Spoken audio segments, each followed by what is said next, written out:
बिना गुरु के न ज्ञान मिलता है न मोक्ष मिलता है।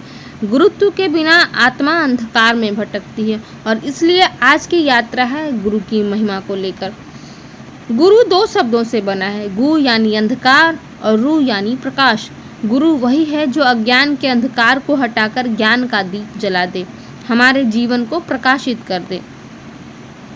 श्लोक है, गुकारस्त्वंधकारः स्यात् रुकारस्तन्निरोधकः अंधकार निरोधित्वात् गुरुरित्यभिधीयते।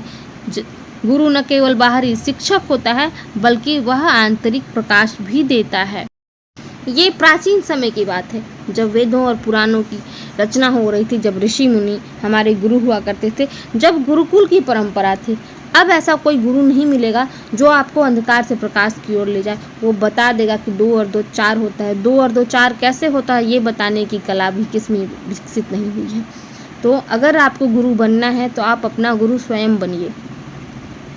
हम सब जानते हैं कि क्या गलत है क्या सही है, लेकिन संसारिकता के दबाव में, भौतिकता के दबाव में अक्सर गलतियां करते हैं, जानते हुए भी गलत करते हैं। तो ये जो जानने और मानने के बीच का जो भ्रम है वही हमें मिटाना है। जो हम जान रहे हैं वही हम मानेंगे भी, तब जाकर हमारे भीतर भी गुरुत्व आएगा, हमारे भीतर का अंधकार मिटेगा।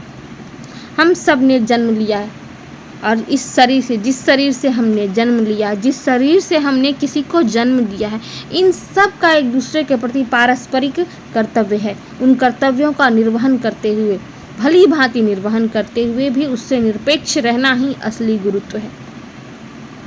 आप किसी माया में न पड़िए, आप किसी मोह में मत पड़िए, आप किसी लोभ में मत पड़िए।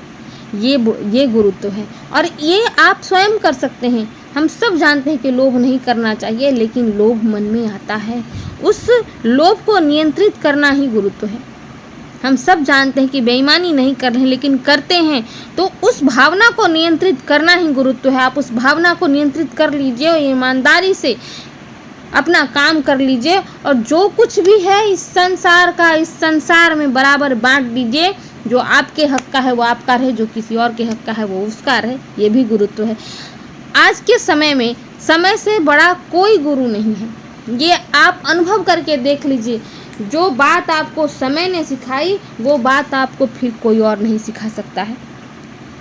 समय ने आपको संसार की पहचान कराई, समय ने आपको व्यक्ति की पहचान कराई, समय ने आपको संबंध की पहचान कराई, और उसके बाद जो आप आदमी बन के निकले हैं, उन चोटों को खाकर, उन सीखों से सीखकर, उन अनुभवों से सीखकर आप जो आदमी बने हैं वो आप कल नहीं थे। आप गौर कीजिएगा अपने ऊपर, तो समय सबसे बड़ा गुरु होता है। और समय के बाद अगर कोई आपका गुरु है तो वो स्वयं आप हैं या फिर श्री कृष्ण हैं।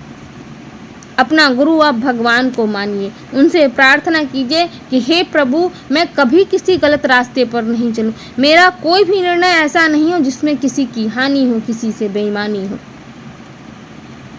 ये सारी अचल संपत्ति यहीं रह जानी है, साथ कुछ नहीं जाएगा, साथ आपके कर्म जाएंगे। आप अच्छा करेंगे वो भी जाएगा, आप बुरा करेंगे वो भी जाएगा। आपके बाद भी लोग आपके अच्छे कर्मों को याद रखेंगे और आपके बाद भी लोग आपके बुरे कर्मों की चर्चा करेंगे कि भाई आदमी ऐसा था, बड़ा बुरा था, उसके रहते तो बड़ी तकलीफ हुई। तो जीवन ऐसा जीकर जाइए कि कोई आपका नाम ले तो मुस्कुराहट आ जाए, कोई आपका नाम ले तो उसके हृदय में सांत्वना आ जाए, उसके हृदय में आश्वासन आए कि ऐसे भी लोग थे और मुझे भी ऐसा बनना है। प्रेरणा बनकर जाइए, कुप्रेरणा बनकर मत जाइए। सीखना है तो स्वयं से सीखिए। आपका मन सब जानता है, आपकी बुद्धि आपके मन को नियंत्रित करना चाहती है लेकिन आपका मन हावी हो जाता है। तो अपने मन पर, मन की इच्छाएं अनंत हैं, वो भौतिकवादी है, भोगी है, उसका मन भोग में रमता है। मन का भी मन है, वो भोग में ही रमता है। और बुद्धि हर बार आपको चिताती है कि ये गलत है, ऐसा नहीं करना है। आप नहीं मानते हैं और आप चोट खाते हैं। तो अपना गुरु स्वयं बनिए, श्री कृष्ण को गुरु बनाइए। इति शुभम।